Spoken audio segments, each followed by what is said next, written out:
Last week को अगर इस वीक के साथ कंपेयर करें तो मार्केट में हमें कुछ चेंजेस होते हुए दिखाई पड़ रहे हैं। सबसे पहले ये देखने की कोशिश करें, लास्ट वीक जो फेवर में था बियर के फेवर में था और ये वीक की अगर बात करें बुल्स के फेवर में रहा। साथ ही में हम ये भी जानते हैं कि एंडिंग में यानी दिसंबर एंडिंग में जनरली एफआईएस छुट्टी पे चले जाते हैं।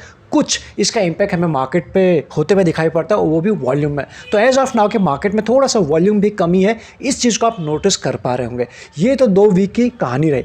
नेक्स्ट वीक किसके पक्ष में रहेगा वो तो हम देखने की कोशिश करेंगे, चार्ट पे समझने की कोशिश करते हैं। लेकिन सबसे पहले ये समझ लेते हैं मार्केट समरी कैसी रही। जैसे कि हमारे और आपकी बात हो ही रही थी, मार्केट जिन लेवल के आसपास पहुंच गया 17,200 के आसपास, यहाँ से हमें मार्केट में प्रॉफिट बुकिंग देखने को मिल सकती है। अगर हमने शॉर्ट रन में कोई इस डिप की अगर बात करें, इस डिप में कोई शॉर्ट रन के लिए कुछ शेयर परचेस किए हैं, उनमें कुछ प्रॉफिट बुकिंग की जा सकती थी। वैसा ही कुछ आज के दिन हुआ। सेंसेक्स की बात करें या फिर जितने भी मेजर इंडेक्स हैं सभी आज के दिन आपको लाल निशान में बंद होते हुए दिखाई पड़े। स्पेशली बात करें निफ्टी की, आप यहाँ देख सकते हो 17,200 तो इंपॉर्टेंट रेजिस्टेंस था, सप्लाई जोन था, वहाँ तक गया ही नहीं। 17,150 से यानी 17,150 160 से ही सप्लाई शुरू हो गई थी और जो क्लोजिंग हुई है बेयरली यानी हार्डली निफ्टी की अगर बात करें 17,000 को आज के दिन होल्ड कर पाया। एक पल के लिए 16,900 के आसपास भी चला गया था। तो इस वीक की बात करें 17,000 तो होल्ड हो गया, नेक्स्ट वीक हो पाएगा इसके ऊपर थोड़ा सा डाउट है। समझने की ये कोशिश करते हैं। बैंक निफ्टी तो कल से ही वीक बना है, आप यहाँ देख सकते हो, और मिड कैप में अच्छी खासी प्रॉफिट बुकिंग आज के दिन हमें देखने को मिली है दिस अप मूव के बाद।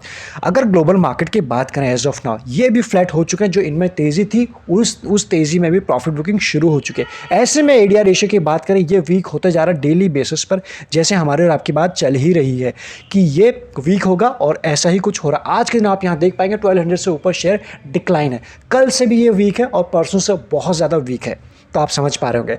और अगर सेक्टर के वाइज देखने की कोशिश करें, सिवाय आईटी के कोई भी सेक्टर आज के दिन ग्रीन निशान में नहीं है, जो कल ऐसा नहीं था। कल के दिन सारे ग्रीन निशान में थे। तो आप इस चीज़ को समझ पा रहे होंगे कि मार्केट में किस तरह से वीकनेस बनी हुई है। आईटी में भी प्रॉफिट बुकिंग आ सकती है इन लेवल के आसपास से, लेकिन शॉर्ट रन में। अदरवाइज आईटी का अगर हम बात करें trend as of now positive ही बना हुआ है।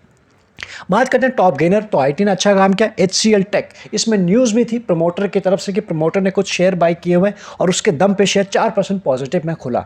अपने एक रेजिस्टेंस के आसपास गया 1280 के आसपास। इसका देखा जाए तो 1300 के आसपास का इसका फर्स्ट टारगेट निकल के आ रहा है। इन लेवल के आसपास अभी भी नजर रहेगी, कोई भी डिप मिलता है तो। टेक महिंद्रा, विप्रो, ये तो 3 तो आईटी से ही आ गया गेनर। SBI लाइफ इंश्योरेंस ये रहा दूसरा। टॉप लूजर की बात करें, Grasim, NTPC, M&M and Eicher motor, ये रहे आज के टॉप लूजर। बात करें इसके बाद इंडिया विक्स, कल के दिन था 15.82 के आसपास। आज हल्की सी मार्केट में हमें वॉलिटिलिटी दिखी और उसके बाद ये बढ़ना शुरू हो चुका है। कहाँ तक पहुँचेगा? 20 भी पहुँच सकता है, यस पहुँच भी सकता है। नेक्स्ट वीक हमें पता चलेगा। इसके बाद बात करते हैं IPO अपडेट की। आज के दिन जो IPO लिस्ट हुआ मार्केट में हुआ है डेटा पैटर्न, एक अच्छा IPO था। आप सभी को बताने की कोशिश की थी कि इसमें अप्लाई करेंगे और करना भी चाहिए, अच्छी लिस्टिंग मिल सकती है। इसमें अच्छी लिस्टिंग भी मिली, लेकिन जैसा कि मार्केट बना हुआ है उन लेवल के आसपास पहुंच चुका है जहां मार्केट में भी प्रेशर है, डेफिनेटली उसका इंपैक्ट इसके ऊपर भी पड़ेगा। तो एज ऑफ नाउ जितने भी मार्केट में लिस्ट हो रहे हैं, हमारी आपसे यही बात हो रही है कि अगर आपने लिस्टिंग गेन के लिए अप्लाई किया है और आपको IPO मिला है तो डेफिनेटली आपको एक दफ़ा इसमें बुक कर लेना चाहिए। उसके बाद नीचे के लेवल पर मिलता है तो शॉर्ट टर्म ट्रेडर के लिए बात हो रही है तो आप उसमें फिर से री एंट्री कर सकते हैं। लॉन्ग रन के लिए अभी भी ये देखा जाए। प्लस अगर हम बात करें बहुत सारे IPO के एज ऑफ नाउ वैल्यूएशन हिले हुए हैं, तो ऐसे में क्या लिस्टिंग के बाद मार्केट उनके वैल्यूएशन के हिसाब से, उनके फंडामेंटल के हिसाब से उन शेयरों को अपने लेवल पे ले ही आता है। इसलिए एक बार बुक कर लिया जाए, उसके बाद देखेंगे जब सही वैल्यूएशन पे सही शेयर आएगा तब उनमें री एंट्री करने की सोचेंगे। बात करते हैं स्टॉक्स फॉर टुमारो यानी मंडे की बात करें। सबसे पहले ये देख लेते हैं डिक्सॉन ने कैसा काम किया। कल के दिन हमारी बात हुई थी कि डिक्सॉन जिन लेवल के आसपास है ये कंप्लीटली अच्छे लेवल के आसपास है। प्लस ये कोई 1% या 2% का शेयर नहीं है, इससे एटलीस्ट आप पोर्टफोलियो का हिस्सा बना सकते हैं। Otherwise medium to short term के लिए इसको तो हिस्सा बनाना चाहिए जिसमें एटलीस्ट 10% का गेन आप एक्सपेक्ट कर सकते हैं। तो वापस से आज तो 1% से ऊपर पॉजिटिव में रहा एंड जो क्लोज हुआ 1% से ऊपर ही हुआ। तो ऐसे में अगर जो नेक्स्ट वीक की हम बात करें, जो मार्केट में डिप आने वाला है, उस डिप में आपको मिलता है तो आप वापस इसको अपने रडार पर रख सकते हैं। अदरवाइज अभी भी काफ़ी अच्छे लेवल पर है, लेकिन मार्केट में डेफिनेटली डिप आएगी, इसमें भी आने वाली है। आप रेडी रह सकते हो, अपने रडार पर रख सकते हो। दूसरे अगर हम बात करें कोफोर्ज हम किस लेवल से इसको डिस्कस करें आप जानते हो अगर आप टेलीग्राम के साथ हमारे जुड़े हुए हैं, क्योंकि वहाँ पर आपको अपडेट करते रहते हैं। प्लस ये कुछ टाइम पहले यानी हफ्ते 10 दिन भी नहीं हुए उससे इसी बीच में आप सभी के यहाँ डिस्कस हुआ था कि ये शेयर प्राइम फोकस पर रहना चाहिए। पहला जो इसका टारगेट था 5,500 के आसपास था, 5,000 से 5,550 वो अचीव हो चुका है। आज की जो क्लोजिंग हुई है 5,650 के आसपास हुई है। अब जो इसका सेकंड टारगेट बन के आ रहा है 5,750 के आसपास। तो ऐसे में अगर कोई डिप आता है ये शेयर वापस से हमारे फोकस में रहने चाहिए। अदरवाइज आप देख रहे हो धीरे धीरे करके सारे टारगेट आ रहे हैं। नेक्स्ट अगर बात करें टेक महिंद्रा, ये वो शेयर है जो 1620 के लेवल से डिस्कस करते आ रहे हैं कि इसका 1700 टारगेट है और आज आप यहाँ देख सकते हो 1735 ने टच किया हुआ है। ऐसे में ये शेयर अच्छा भाग चुका। अब इन लेवल के आसपास शॉर्ट टर्म में हो सकता है आपको कुछ प्रॉफिट बुकिंग भी देखने को मिले। अगर ऐसे में कोई इंपॉर्टेंट सपोर्ट के आसपास आएगा तो हमारे फोकस में रहेगी।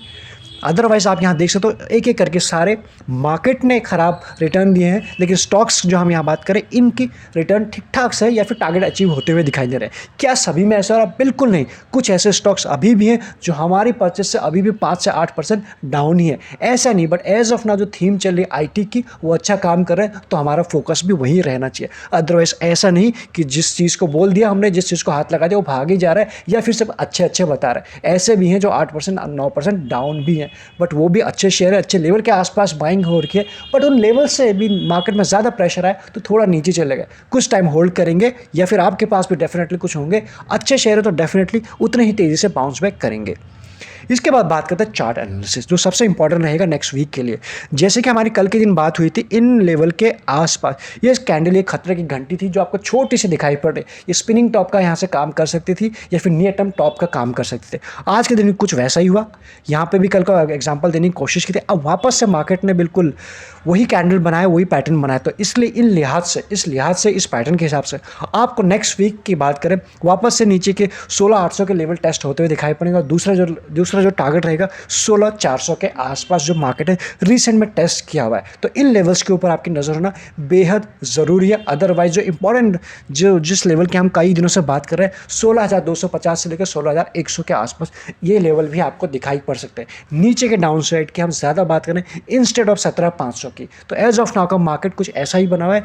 इसीलिए आप सभी को बताने की कोशिश की थी कि एज ऑफ नाउ थोड़ा कॉशियस रहने की ज़रूरत है कल से।